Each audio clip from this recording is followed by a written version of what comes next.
नहीं, आप टाइम लीजिएगा, पूरा वक्त है बहुत, एक ही पेपर हो रहा है सर इस सेशन में शायद, जैसे Hello. वक्त आप जो बोलना है। Welcome back, everyone, to the next session. Without further ado, let me first welcome Dr. Abhay Kumar Singh, who has agreed to chair the session for today, and Dr. Manish Sinha, who will be delivering a talk for us. It gives me a great honor to introduce Dr. Abhay Kumar Singh, Professor and Dean, School of Historical Studies, Nalanda University. He obtained his PhD degree in Ancient History and Culture from the MJP Rohilkhand University in Bareilly.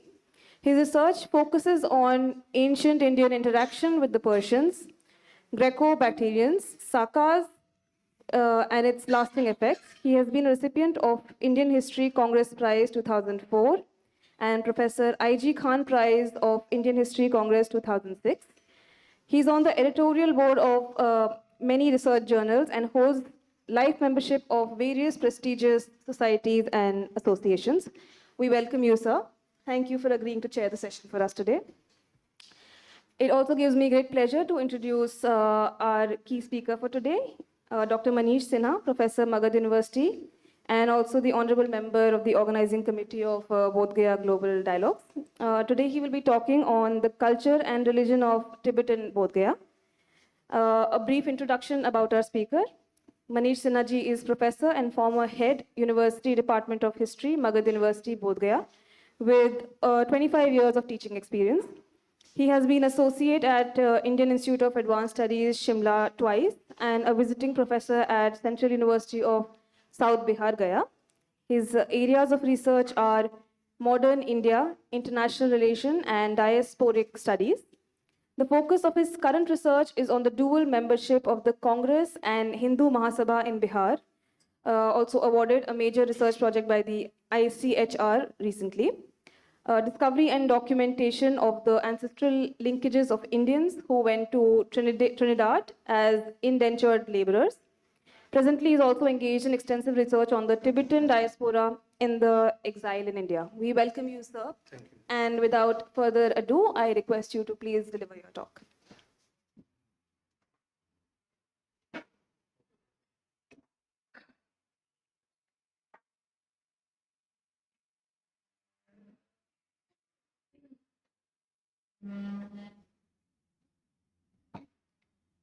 Good afternoon, everybody. Thank you, Gunjan. The topic of my presentation today is Tibetans in exile and the internationalization of Bodh Gaya.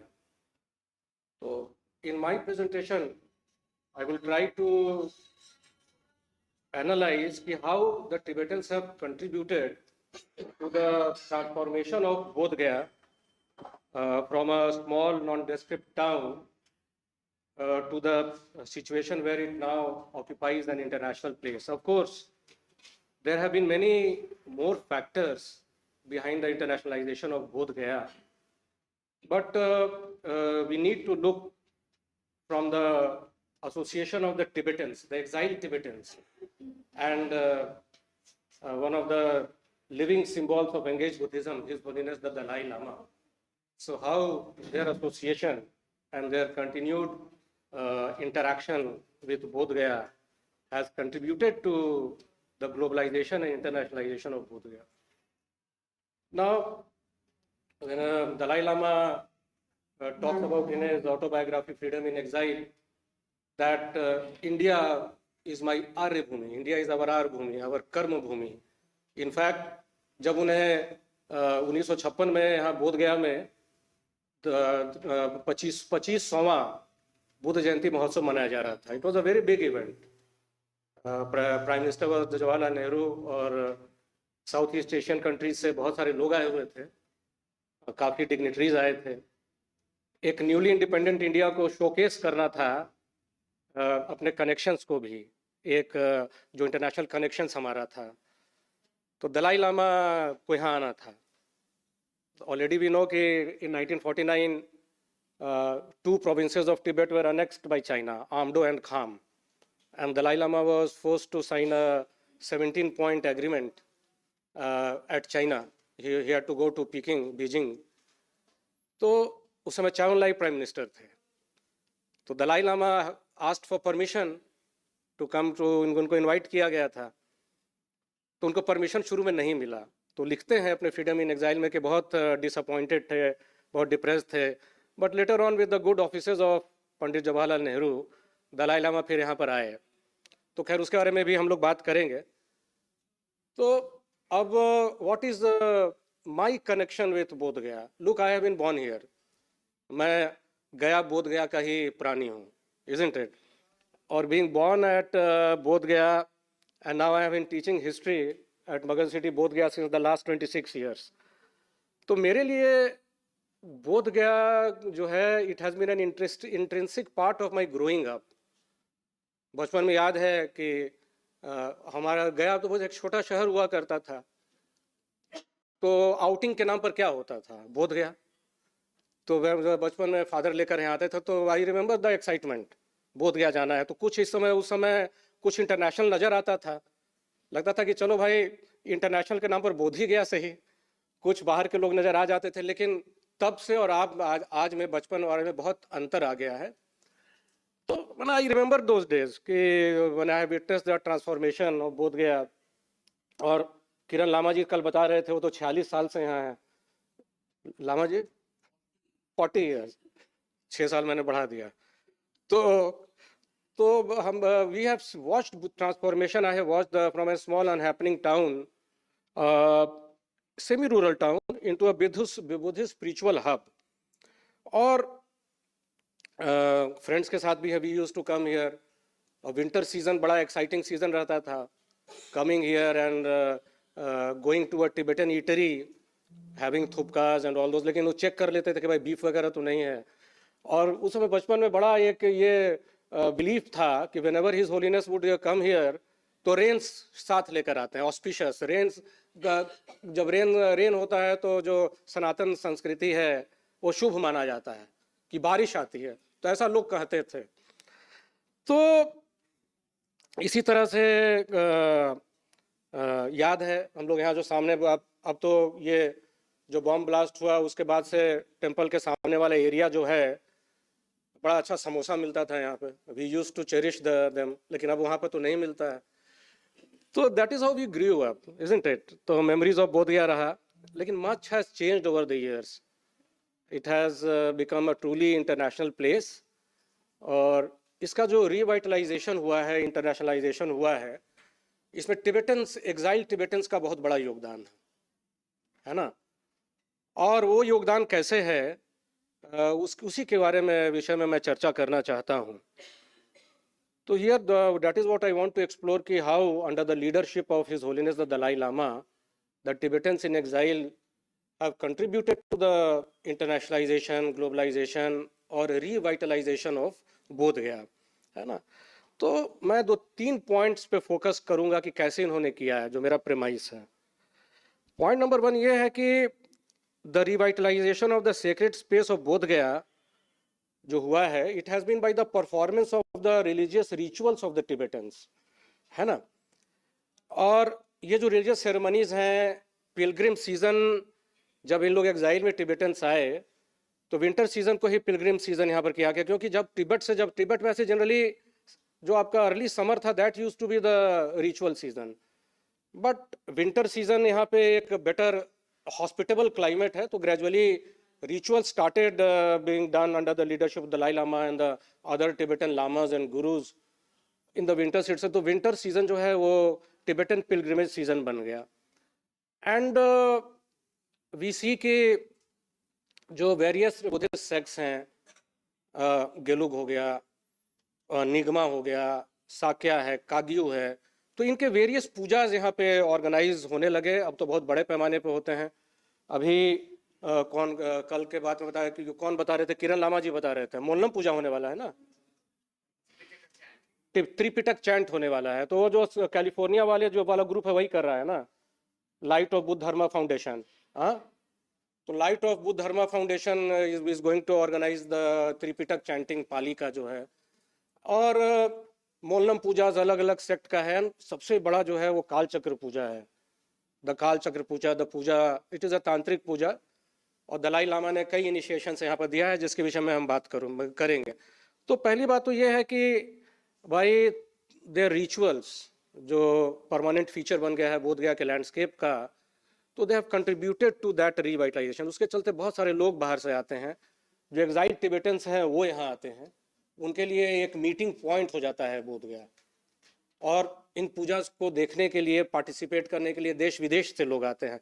Lot of people come from the various countries of the world. Second मेरा premise है कि जो Tibetans हैं at Bodh Gaya through their rituals, they have very creatively combined spiritualism with nationalism at Bodh Gaya. तो spiritual Tibetans के survival के लिए एक जो सबसे बड़ा जो मार्कर है वो ये है कि वो बुद्धिज्म को उसके ओरिजिनल फॉर्म में रिप्रेजेंट करते हैं.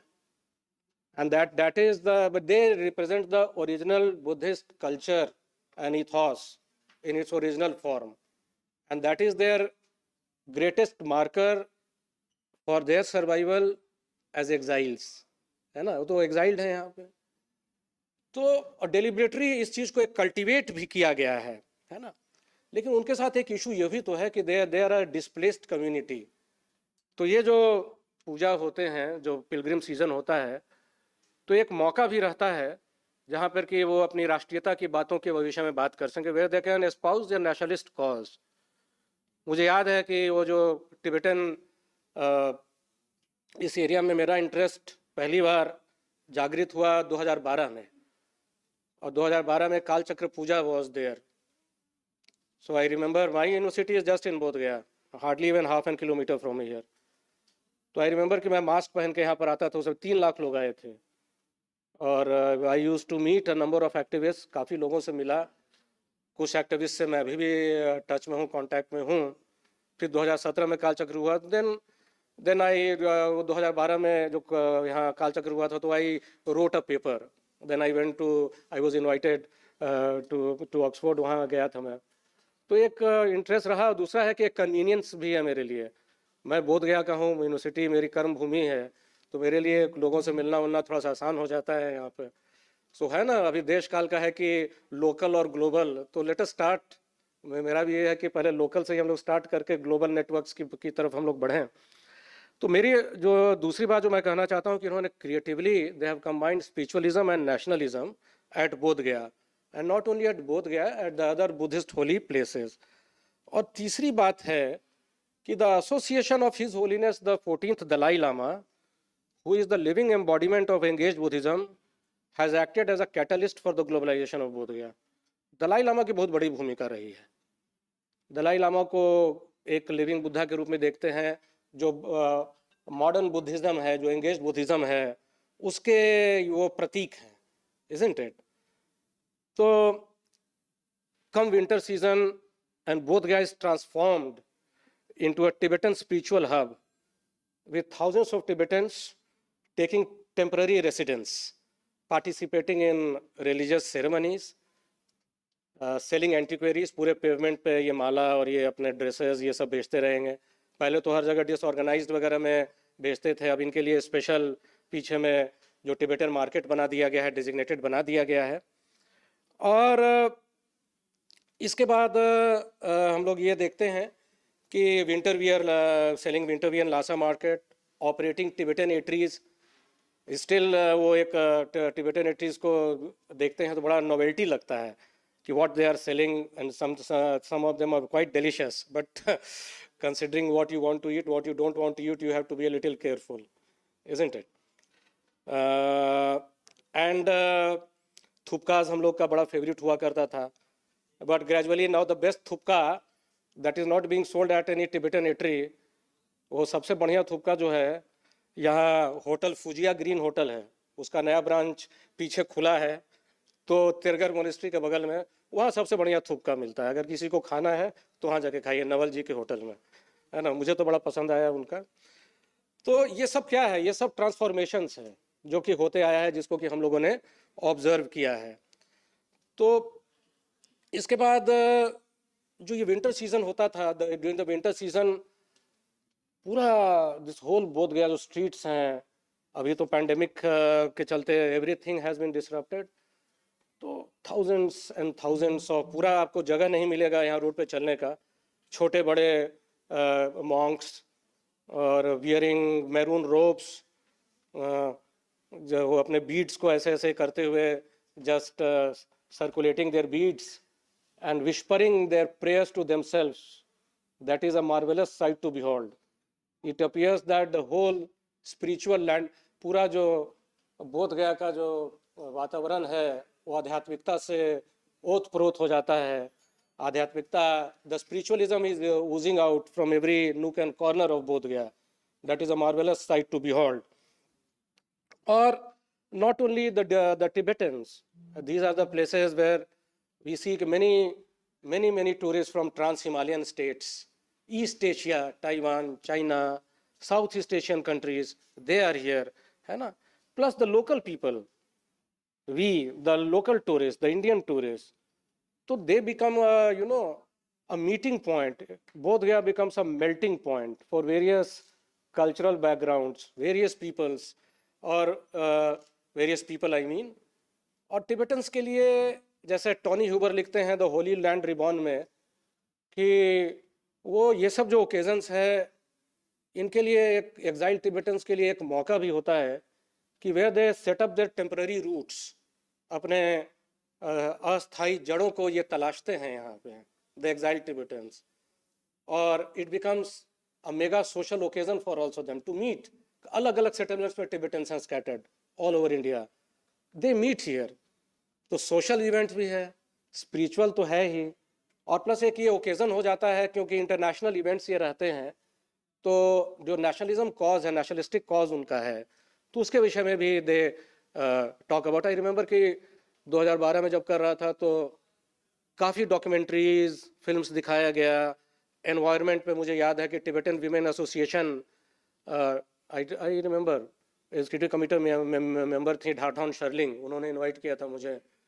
तो उनका एक the Tibetans they have also associated the green movement with the cause of the Tibetan cause.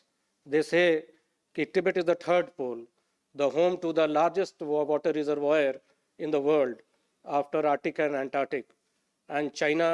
Of course this is not a political platform, तो and China is deliberating for its own interests. It is damming the rivers. The Tibetan plateau is home to the 10 rivers which feed Southeast Asia and India. Brahmaputra originates here, the Indus originates there. तो एक बड़ा mega conference है हुआ था यहाँ पे, और वो भी एक एस्पेक्ट है जिसमें कि उनका वो वर्ल्ड वो क्या है, they are internationalising their cause, they are connecting it to the international cause. कि look, Tibet is not only vital for the Tibetans, Tibet is vital for the world, Tibet is vital for Asia, isn't it? तो let us hope so कि things remain normal, और फिर ये winter season जो है उसी तरह से reverberate करे, फिर हम लोगों को मौका मिले देखने का। तो एक अद्भुत वातावरण हो जाता है, जो मंत्रोच्चार होता है, it casts a hypnotic spell। जो रोड्स पे धनंजय जी हैं, तो ये लोग तो गया गए हैं, तो और भी जो लोग हैं इन चीज़ों को महसूस करते होंगे, जो बोध गया के बहुत सारे विद्यार्थी हैं, यहाँ के लोकल लोग हैं। और फिर अगर आप when you go to the temple, जो त्रिपटक चैंटिंग्स होता है, पहले तो हम लोग को समझ में तो आता नहीं है, isn't it? लेकिन ये समझ में आता है कि this is something which is spirituality of very high order, spiritualism के लिए language is not a barrier, भाषा की सीमाओं को आध्यात्मिकता जो है लांघ जाती है, तो अद्भुत नज़ारा हो जाता है। वो तो एक ऑरा होता है जिसको कि महसूस करने की बात है, और जो बातें सवेरे से हो रही हैं, कल से हो रही है, महसूस करने पर ही आधारित हैं। तो बात अगर आप महसूस नहीं करेंगे तो बड़ी बड़ी बातें रह जाती हैं किताबों में ही। तो मैं वही बात कर रहा था कि इनके लिए बड़ा, टिबेटन्स के लिए भी, खास करके उनके लिए और हम लोगों के लिए भी एक ओकेजन रहता है जानने का, समझने का संस्कृति को। टिबेटन्स का कनेक्शन आखिर बोध गया से कब से है? तो बड़ा पुराना कनेक्शन भी है और नया कनेक्शन तो है ही। Toni Huber Holy Land Reborn में लिखते हैं कि one winter evening I was at Ganden monastery. Ganden monastery तिब्बत में है, जो कि दलाई लामा, तो बड़ा फेमस गार्डनर मोनास्ट्री है, वो गेलुक्पा सेक्ट का है। तो वहाँ जब घूम रहे थे तो एक टिबेटन मॉन्क मिला। ही सेट कि, बोले कि क्या है, एक पत्थर में एक गुफा सी बनी हुई थी। तो ही आस्क्ड कि व्हाट इज इट? तो ही सेट कि ये जो है ये अंडरग्राउंड एक रास्ता है। तो बोले कि रास्ता कहाँ तक जाता है? बोले कि ये रास्ता सीधे वज्रासन तक जाता है बोधगया में। जो तिब्बत से शुरू होता है तो वो सीधे वज्रासन तक जाता है, वहाँ लोग जाते हैं। बोले कि आप गए हैं? बोले कि नहीं, वो तो जो विलक्षण लोग रहते हैं वो लेते हैं। तो कहने का मतलब ये है कि टिबेटन इमेजिनरी में बोध गया हमेशा से रहा है। दे हैव इमेजिन्ड बोध गया एज देयर आर। और आपको मालूम है कि 8th-9th सेंचुरी में जो बुद्धिज्म में कन्वर्जन हुआ टिबेटन्स का, वहाँ का जो their original religion was the born religion, और दोनों के अमलगमेशन से आप देखते हैं कि वज्रयान, जिस पर बात भी हो रही थी, तो Vajrayana developed. Of course I am not a student of Buddhist philosophy, I only can talk about in bits and scratches, but still। तो इससे ये पता चलता है कि एक टिबेटन इमेजिनेशन में बोध गया का हमेशा एक महत्व रहा है। और फिर हम लोग देखते हैं कि जैसा कि आप जानते हैं कि बोध गया underwent many upheavals during the medieval period, during the Turkish rule. It was also supposed to be the passage of Bakhtiyaruddin Khilji, whose name is associated with the destruction of Nalanda. So Bodh Gaya also suffered. और there is a Tibetan monk, वो 1234 में आता है। खिलजी का जो invasion है या खिलजी का जो रूट है, he was going to invade Bengal, तो वो 1194 के आसपास का है। तो 1234 में एक टिबेटन मॉन्क है Dharmaswamin, he is here. He says कि जहाँ यहाँ हमको सिर्फ 4 बुद्धिस्ट मॉन्क नजर आए, and the whole this site is in a state of ruin. और धर्म स्वामिन का ट्रांसलेशन हुआ है, there are several times, I have not read those, I am only quoting from secondary sources. बस मुझे जिज्ञासा है, मैं ज़रूर उसको पढ़ूंगा, उस ओरिजिनल सोर्स को, उस ओरिजिनल ट्रांसलेशन को मैं पढ़ूंगा। तो अगर आप उसको कंपेयर करें ज़ैंग के, जब वैन ज़ांग यहाँ पर आता है तो वो कहता है कि 1000 मॉन्क्स को उसने देखा है यहाँ। 638 से 40 के बीच में वैंग सांग वाज हियर, तो बड़ा परिवर्तन था। उसके बाद आपके यहाँ जो टिबेटन्स का आना जाना वो रुक जाता है because of the political conditions here. तो दे आर इमेजिनिंग, उन लोग अपने लिटरेचर में इमेजिन करते हैं, उनका जो साहित्य है, बोध गया के बारे में इमेजिनेशन है, बोध गया को कंसेप्चुलाइज कर रहे हैं। बोध गया का मैप्स भी जो है, जो आई थिंक 7th और 8th दलाई लामा, तो इन लोगों का कंसेप्ट जो है स्पेस का, वो जोग्राफिकल कंसेप्ट नहीं है, वो आध्यात्मिक कंसेप्ट है कि मंडल में विभाजित है। तो पूरे इस आर्य भूमि को कई मंडल में डाल दिया। बोध गया भी एक जो सेंट्रल, क्योंकि बोध गया इनके लिए सेंटर ऑफ द अर्थ है। वज्रास, आप you must be knowing which is the holiest place in Bodh गया। सबसे होली क्या जगह है बोध गया में? What do you consider? Vajrasana.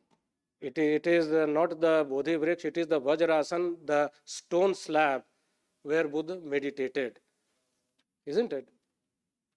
तो ये भी समय समय पे, और ये वज्रासन के बारे में आपको बताएं कि it was discovered in 1891. Cunningham had specially come over here, retired as Director General of Archaeological Survey of India. He was here when that excavation took place. और एक्सकवेशन में 1st सेंचुरी एडी का कनिष्क के बेटे, आज लगता है इक्ष्वाकु था, 49 AD का सीई का कॉइन्स भी मिला था। तो वज्रासन जो है, हालांकि बुद्धिस्ट वेनरेशन शिफ्ट करते गया है। टिबेटन्स को यह भी नहीं पता था कि बुद्ध को ज्ञान कहाँ मिला था, बुद्ध का निर्वाण कहाँ हुआ था। वो आसाम में एक जगह को पूजा करते थे। लेकिन ये कॉलोनियल आर्कियोलॉजी जो है, जो अंग्रेजों के समय में जो आर्कियोलॉजी हुई, चाहे वो कनिंगम हो, बेगलर हो, राजेंद्र लाल मित्रा हो, है ना, जो इन एक्सकवेशंस में जो बुद्ध से एसोसिएटेड जो साइट्स थे, ओरिजिनल साइट्स, उनकी डिस्कवरी होती है। और इस डिस्कवरी में जो चाइनीज ट्रैवलर्स हैं, फाहियन और वांगजांग, उनका अकाउंट इतना हिस्टोरिकल है कि उसकी बड़ी मदद मिली। तो पुराने जो प्लेसेस थे जो टिबेटन वेनरेशन में थे, दे हैड डिफरेंट अजम्पशंस कि what were their holy places, वो एकदम से शिफ्ट कर जाता है ना। तो उसके विषय में हम लोग बात करते हैं। Tibetans then they were visualizing कि जो कुशीनगर है दैट इज इन आसाम, और अनदर प्लेस वेर कि हाँ, बोध गया के बारे में था कि इनको ज्ञान यहाँ मिला है।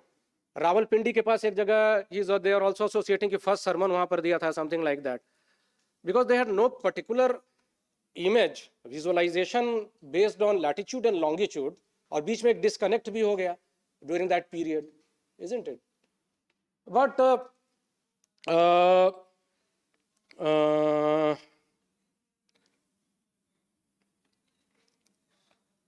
तो talking about the Tibetans at Bodh Gaya, then we come to, we have to straight away, we have to come to the 19th century, or we can say the early 20th century. The early late 19th century is a very important transitional period for Bodh Gaya, है ना। और फिर modern pilgrimage की शुरुआत हो जाती है। बीच में 17th या 18th सेंचुरी में एक टिबेटन पिलग्रिम आते हैं, आई डोंट रिमेंबर, तो he comes here, but he has got not very pleasant things to say about Bodh Gaya. He says कि बहुत गर्मी है, शाम के समय भी पसीना चलता है।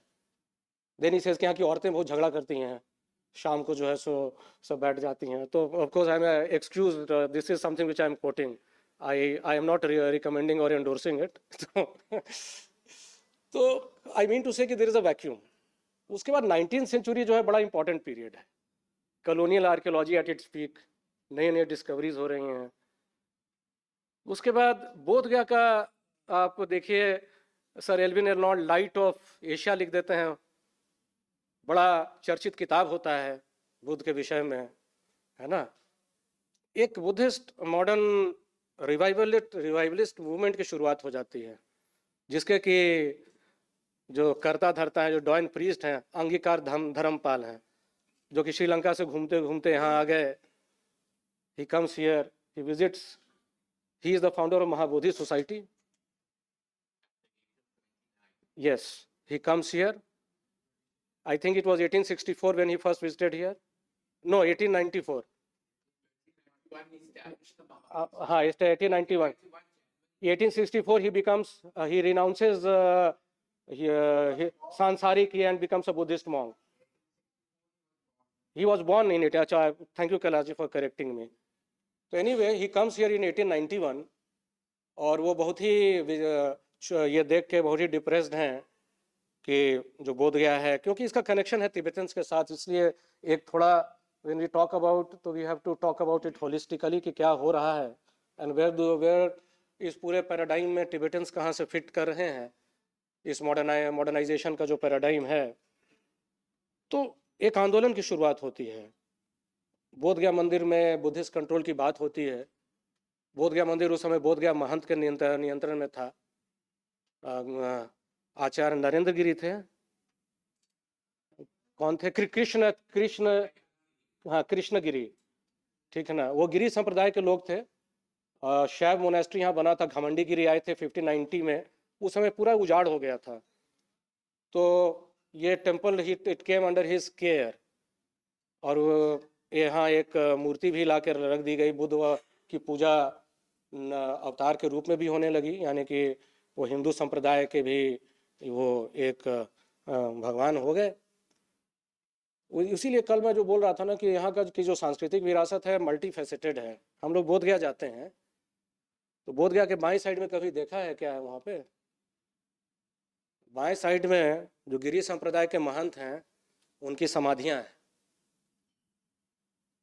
और वो जो मठ जो है, जो मठ की जो स्थापना हो तो ग्लोरियस मठ रहा, आज उसकी स्थिति बहुत ही खराब है, डेवलप हो रहा है, सक्सेशन का भी है, इश्यूज है। और हम लोग हाँ दे आर तो उसमें मैं यहाँ पे चूंकि एक देखिए ये कंटिन्यूस प्रोसेस है, क्या करना है, क्या बोलना है और करने में। तो मैं इंटैक्ट गया चैप्टर का कन्वीनर भी हूँ। तो हमारे यहाँ एक पैशन प्रोजेक्ट भी आया है, तो एक प्रपोजल बनाकर हम लोगों ने भेजा हुआ है इंटैक्ट दिल्ली को कि हम लोग चाहते हैं कि बोधगया जो मठ है यहाँ बहुत सारे रेयर मैन्युस्क्रिप्ट्स हैं, और इंटैक्ट का एक मैंडेट और इंटैक्ट का एक बहुत स्किल भी है प्रिजर्वेशन ऑफ मैन्युस्क्रिप्ट्स में। हाँ, we are planning to make a visit. हम लोग डीएम से इनसे मिले भी थे, अभिषेक कुमार। हाँ, तो in fact Abhishek Kumar ji instructed us कि आप लोग उस पर कंसंट्रेट करिए, that will be much better idea. तो we have sent a let us see what we can do for it. So you know, तो रिवाइवलिस्ट मूवमेंट होता है, Bodhgaya becomes the centre of international discourse. Anagarika Dharmapala का ये कहना था कि for the Jews Jerusalem is there, for the Muslims Mecca is there, Hindus के लिए हरिद्वार हैं या बनारकाशी हैं, तो बुद्धिस्ट के लिए भी जो बोध गया है वो बुद्धिस्ट के लिए होना चाहिए। As you all must be knowing कि कलकत्ता हाई कोर्ट में केस भी फाइल किया गया। उसके बाद 1922 में जब गया कांग्रेस हुआ तो उसमें भी बोध गया टेम्पल कंट्रोवर्सी आया। डॉक्टर राजेंद्र प्रसाद के सुपरविजन में कमेटी बनाई गई कि कैसे इसका एमिकेबल सॉल्यूशन किया जाए। Doctor Rajendra Prasad was one person, our first president. He was always called to solve contentious issues through dialogue, through mutual compromises. तो बिल्कुल जो बुद्धिस्ट जो हर जो पेचीदा मामला होता था तो राजेंद्र बाबू को बुलाया जाता था। 1935 में उनका रिकमेंडेशन आया और उसी रिकमेंडेशन के आधार पर 1949 में बोधगया टेम्पल मैनेजमेंट एक्ट आया। तो खैर चलिए, ये इन सब चीज़ों में हुआ क्या कि Bodhgaya again it gains into prominence. Pilgrimage is being encouraged now. Railways का रूट स्थापित हो चुका है। और अगर हम लोग अर्ली 20th सेंचुरी की बात करें तो Lord Curzon is the governor general. He had a very strong sense of history, colonial archaeology, है ना। नालंदा वगैरह का भी एक्सकवेशंस जो है उस समय शुरू हुआ था, हालांकि अल्टीमेटली अर्ली 20s में नालंदा का एक्सकवेशन होता है। तो अंग्रेजों के लिए एक बड़ा कॉलोनियल आर्कियोलॉजी जो था उसका एक और मकसद भी था। Of course they were discovering India for us. तो शायद कर्जन का ही है कि those who don't have a past they do not have a future. तो मैं हिस्ट्री के स्टूडेंट्स को यही कहता हूं कि अगर आप क्योंकि हिस्ट्री की सार्थकता पे कोई सवाल उठाता है तो उनको यही कहिए कि हिस्ट्री में सिर्फ डेट्स नहीं पढ़ना है। तो एक ना जो कॉलोनियल जो रूलर्स थे वो ये एक मैसेज भी देना चाहते थे कि look, you can not care about your past and how are you supposed to care for your future, so you are unfit to rule. That was a subtle message. So we are caring for you. जब तक्षशिला में excavation हुआ, Buddhist कई जगहों पर remains हुआ, तो आया कि the Indians are not at all concerned about their past. तो खैर एनीवे 1905-6 में तिब्बत से एक विजिटर यहाँ आता है, पांचन लामा, 7th पांचन लामा यहाँ पहुंचता है। Tibet has suddenly become a very important, politically बहुत important हो गया है इंटरनेशनली। ग्रेट गेम खेला जा रहा है। ग्रेट गेम में दो बड़े खिलाड़ी रशिया हैं और ब्रिटिश इंडिया है। और अफगानिस्तान से लेकर तिब्बत जो है बड़ा स्ट्रैटेजिक बन गया है। अंग्रेजों को भय है कि रशिया एडवांस करेगा वो सेंट्रल एशिया की तरफ, और कहीं ना कहीं मुझे लगता है कि जो अभी वार भी चल रहा है, तो war of course can not be justified, लेकिन कहीं ना कहीं से एक western rubbing down of valid concerns of Russia भी है। आप रशिया के पिछवाड़े में यूक्रेन में जाके यू वर डूइंग समथिंग। हाँ, तो I give me 10 minutes more, 10 minutes more. तो पांचन लामा कम्स हियर, यहाँ आते हैं, और बेसिक पर्पस ये था कि प्रिंस ऑफ वेल्स और वो इंग्लैंड के राजकुमार राजकुमारी आने वाले, उनसे मिलवाना भी था। तिब्बत में जो उस समय 13 दलाई लामा थे वो भाग गए थे, यंग हस्बैंड मिशन गया था वहाँ। तो पांचन लामा यहाँ आते हैं बोध गया आते हैं, तो घमंडी उस समय जो नरेंद्र कृष्ण देवगिरी थे, इनके लिए बड़ा वेलकम किया गया। लेकिन उस समय फिर महाबोधि सोसाइटी ने जाके अपना पिटीशन दिया कि देखिए यहाँ पे तो कंट्रोल में ऐसे ऐसे है, तो हिंदू कंट्रोल में है, इसकी स्थिति बहुत खराब है। पांचन लामा के बाद तो हालांकि ब्रिटिश अथॉरिटीज को लगा कि पांचन लामा आए हैं तो अननेसेसरी कंट्रोवर्सी हो। Then as I told you कि देन व्हाट हैपेंस कि 1934 आई थिंक 34 एक तिब्बतन ट्रैवलर यहाँ आता है, गेंडुन सोपेल, राहुल संकृताइन के साथ। He was the first modern Tibetan जिन्होंने किताब लिखी the guide book to India.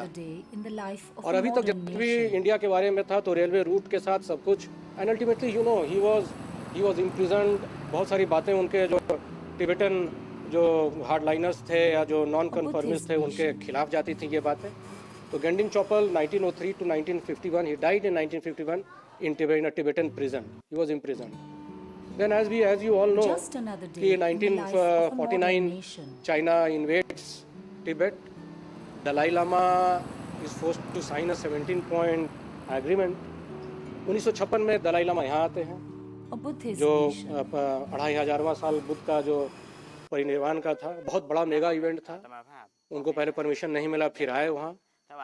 उस समय इनके लिए 7 किलोमीटर तक का वेलकम ये था। उसके बाद हम लोग देखते हैं कि 1959 में Dalai Lama escapes from Tibet, और वहीं से टिबेटन एग्जाइल शुरू होता है। 85,000 टिबेटन्स उनके साथ आते हैं, और यहाँ जब आते हैं तो 1959 में ये हम लोग देखते हैं कि यहाँ आते हैं, और नवंबर का महीना था मोस्ट प्रोबेबली, और लगभग 100 तिब्बतन भिक्षुस को वो ऑर्डेन करते हैं। दलाई लामा यंग थे उस समय, और उनका ये पहला ऑर्डेनमेंट था तिब्बतन भिक्षुस के लिए, है ना। और उसके बाद बोध गया जो है तिब्बतन स्पिरिचुअल कैलेंडर का भाग बन जाता है, रिचुअल्स यहाँ होने लगते हैं।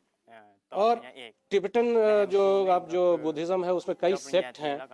तो एक तरह से दलाई लामा का, चूंकि he was the leader of the exile Tibetans, तो एक ना अपार्ट फ्रॉम स्पिरिचुअल डाइवर्सिटी एक पॉलिटिकल यूनिटी की भी बात आती है।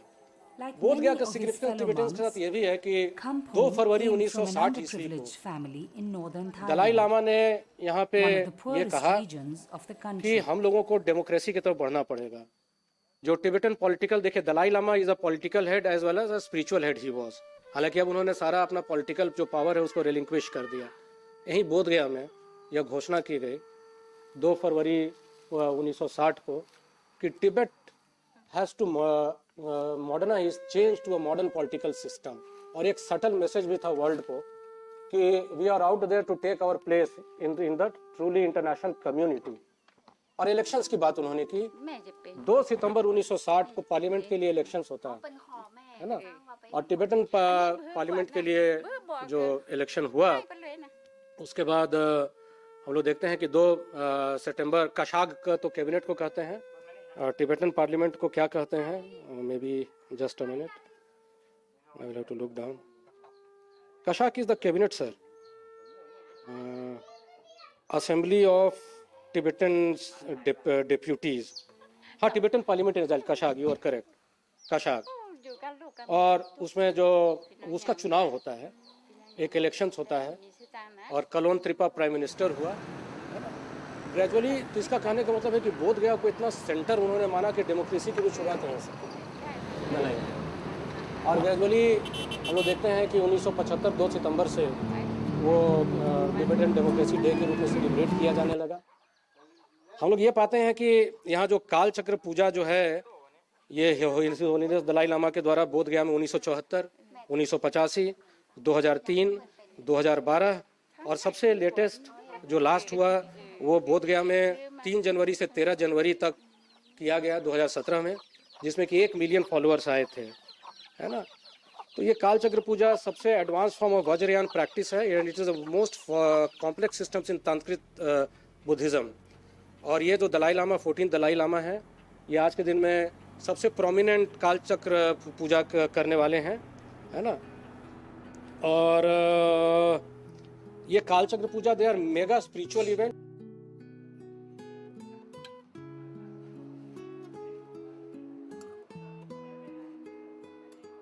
Over 600,000 young monks like Kampon At Bodh Gaya have contributed significantly to the global perception of Bodh Gaya as a spiritual hub of Buddhism. The Kal Chakra Puja are huge events which have acted as a catalyst for international tourism at Bodh Gaya. In addition to all of its internal social and political significance for the Tibetan refugee community as a whole, staging the Dukhor Wangchen, Kal Chakra ka Tibetan naam hai Dukhor Wangchen, at the holy places of the Buddha has now also come to exemplify a vital symbiosis between the Indian interests and the exiled Tibetan ones. So the core of this symbiosis revolves not only around the ongoing modern revitalization of India's Buddhist sites, a process which the early Buddhist modernists had set in motion exactly the same way over a century ago. और 2019 में फिर इस holiness बोध गया आए थे, कालचक्र तो नहीं था, मेरे विभाग के वगैरह में IM भी आए थे। तो what I conclude is, just give me 2 minutes. Exile has brought the Tibetans to their holy land, their Arya Bhumi, in the words of the Dalai Lama. Bodh Gaya and the other holy places associated with the Buddha became centers where the exiled Tibetans could claim their identity and seek the attention and support of the international community to their nationalist cause. The traditional heritage and spirituality which the Tibetans have upheld and have sustained in exile is something that had always fascinated the global community. For the exiled Tibetans, it is the last bastion of the dispossessed and the question of their national identity as well. Bodh Gaya, being the holiest Buddhist place, became the preferred and the most strategic and important site for the renegotiation of the Tibetan identity in exile, as well as their social relations and political aspirations. Ever since the beginning of exile, Bodh Gaya has remained the fulcrum of the spiritual and temporal activities of His Holiness the Dalai Lama. The Dalai Lama has described his enchantment with Bodh Gaya in these words: we believe that the place in which a person attains a high level of spiritual development is blessed by him.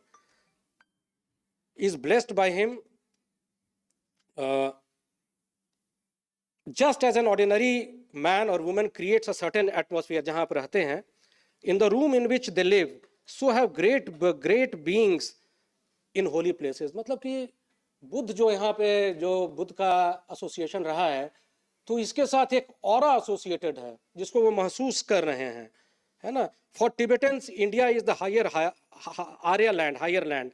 Many higher beings came from this land. For us here, बोध गया के बारे में कहते हैं, बोध गया is very important. We have very deep-rooted relations, many spiritual.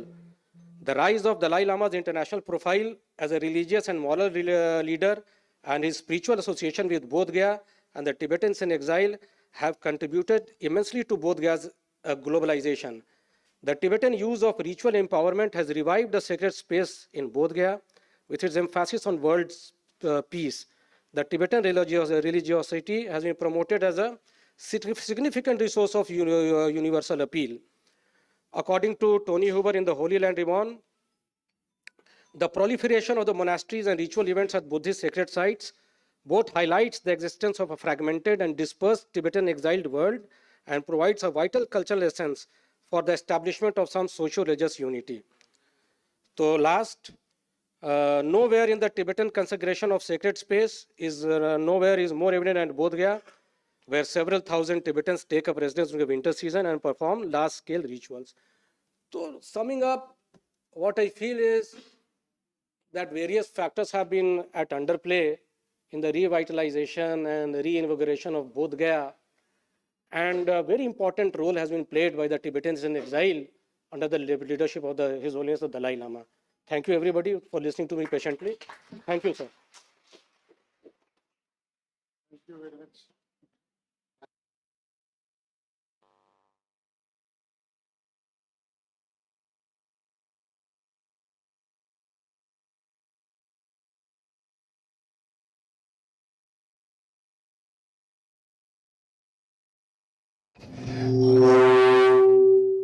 But there could be some questions, like very brief observations also.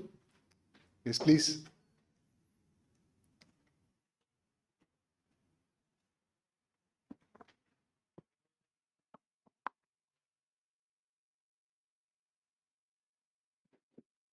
So firstly, I'd like to congratulate Dr. Manish Sinha for his remarkable presentation. And I'd like to share some kind of an anecdote.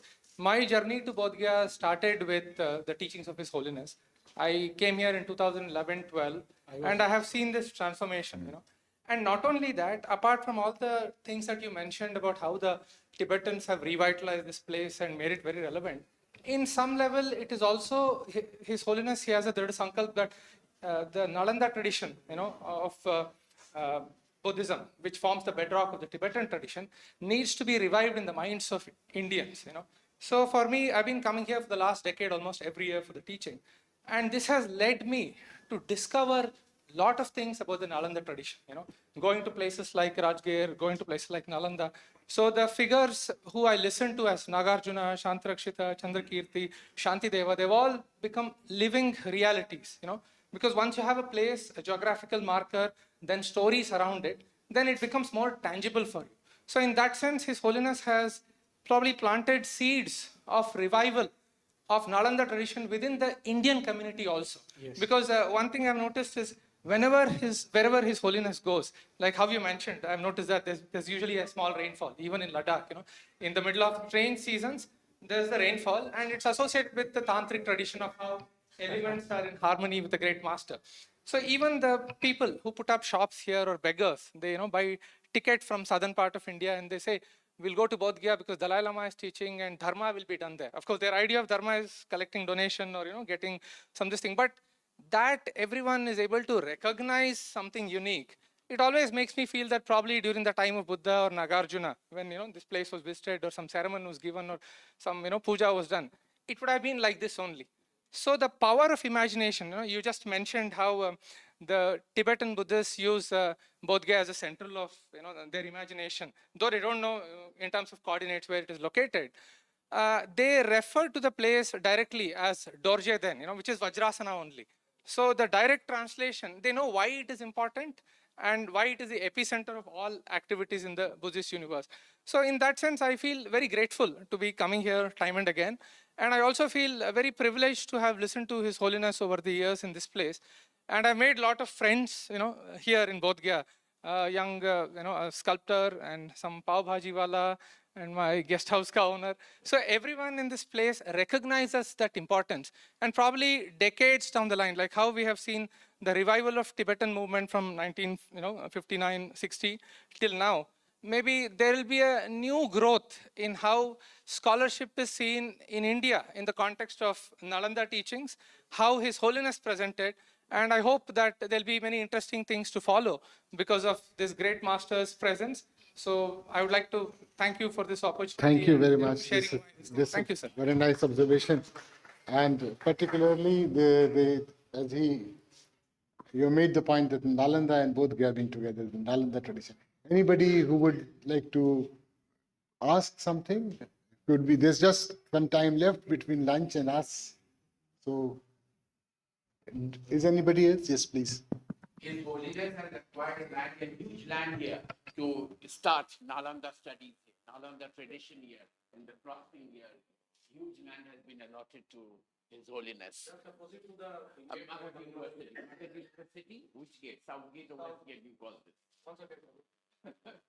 Huge land. And there were many protests by the locals for that. But anyhow, a boundary wall has come up and the university may come up very soon. Thanks for the nice information. This is not very good. And the Tibetans have many settlements in India, about 27 settlements in India. And one of those settlements, Bodh Gaya is also one settlement, Tibetan settlement. And in Tibetan literature, most of the Sanskrit words or even names, places names have been translated into Tibetan, like Dorje Den, India Zakhar, for Buddha Sangye. So these are the words, every word they have meaningfully translated. Thank you very much. So I think that since we are running out of time and we have to wind up before the lunch is served, thank you, Professor Sinha. This has been a very interesting, of course, you covered the two aspects that has been covered. One is the focus is on the Tibetan community in exile, and the other is Bodh Gaya. It's not just the exile, but the community had relations with India from antiquity. We know about this from our readings in history. And the spiritual connection, of course, the imagination on both sides. Of course, in India, if you look into the ancient text, there's always a wonderland, a land of Uttar Kuru. The Uttar Kuru has never been identified where it is. But Uttar Kuru is a place which is of justice, there's a place of longevity, there's a place of plenty and happiness. And in the same way, from the Tibetan side, also India is imagined as one of those important places. The other aspect that the learned speaker has focused is the Bodh Gaya has special importance, a significance. And of course, as he has already related a big part of history of the discovery of Buddhism, a rediscovery of the Buddhist history. We also know that there has been, the study of the Tibetan language has been one of the greatest contribution through which the British scholars could identify the whole, they could frame the historical episode of the life of Buddha. We know that Moorcroft met the Alexander's Coma de Corres, and he was the person who knew the Tibetan language. He had learnt it sitting there in Leh. Then he meets Prinsep, and that's how when this Wilson's contribution is there on it, and finally this is with the consultation of the Corres and Prinsep that they could decipher the whole inscription of the Lotus Sutra, and then they come to know about the history of that, where Buddha lived. Also, there has been mentioned that people from different countries used to come to Bodh Gaya. And it is also the Surveyor General of a British sort of a company. He could, when he was posted in Myanmar, Burma at that time, and he comes to Bodh Gaya, he understands, he connects, oh, this is what was talked about by the people. Because in Bodh Gaya, people used to say that there were some pilgrims coming to Bodh Gaya, they were speaking different language and they were wearing different dresses. But they had been coming. They had been coming by the land route, and he understood that. So this is the place which is Bodh Gaya. So identifications of places just relate the long lost story of our connections with Tibet. Tibet has also always been important to us. And of course, you know, Kailash Mansarovar is again one of the places which is revered. Important point that the professor made here is, of course, he has talked about the community of the Tibetans in exile. We take them to be a community of the exiled people, but also let us also think the challenge before an exiled community. How strong it is, this challenge before any community that is exiled from its homeland. They are adventurous.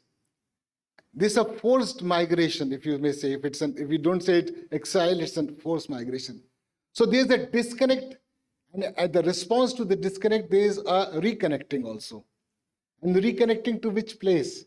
Of course, the lost homeland which many have not seen, but also to build up our new homeland.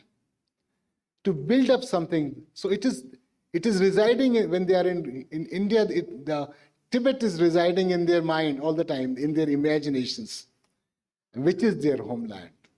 And of course, the challenge before the community has wonderfully, I admire the sanity of this community who are living so pleasantly but not losing their culture. This is the wonderful aspect. They are representing, वो अपने संस्कृति का प्रतिनिधित्व कर रहे हैं. जैसे आपने कहा वो माला फेरते हुए चुपचाप घूम रहे हैं. They have brought things to us. Winter wear, of course, all of us have. We have been purchasing so many beautiful accessories. And of course, as he said, he talked about delicious things, no, delicious, but he forgot momos. You said tikkas. Okay. So it is. I know. They are the most, okay. And exiled community. So wonderfully, I would say that we can draw parallels only from with the Parthis who came down from Iranians, the Zoroastrians. They are also mixed up in India. But the wonderful thing is that they're keeping their traditions and the culture. That's wonderful. So with all the salutations to His Holiness, the Dalai Lama, also I had the good fortune of being in his presence. But I think that what has been said here, the personality also has a very important, that we cannot miss out. We see a saint, and the saint pays importance to Bodh Gaya. But I also would congratulate the young person who said, because the Nalanda connection is there. There are so many other Buddhist places, but you know, why Bodh Gaya? Because it is also not just the holy place, but also the academic place just beside. So altogether, I think the session has been very much. His name is Nagarjuna. He's a chemical engineer by. Okay. Nagarjuna, he is himself a Nagarjuna. So. Okay, thank you so much. So I must thank, मैं आप सभी सम्मानित विद्युत जन यहाँ जो प्रतिभागी थे, आगंतुक हैं, अध्येताएं हैं, सबको बहुत बहुत धन्यवाद देता हूँ. और यहाँ इस आयोजन के सभी आयोजक जिसमें हमारे प्रोफेसर मनीष जी भी हैं, आपका बहुत धन्यवाद देता हूँ कि मुझे एक आपने अवसर दिया, आपके सम्मुख बैठकर और आपसे सीख सका. आप सबका बहुत बहुत धन्यवाद.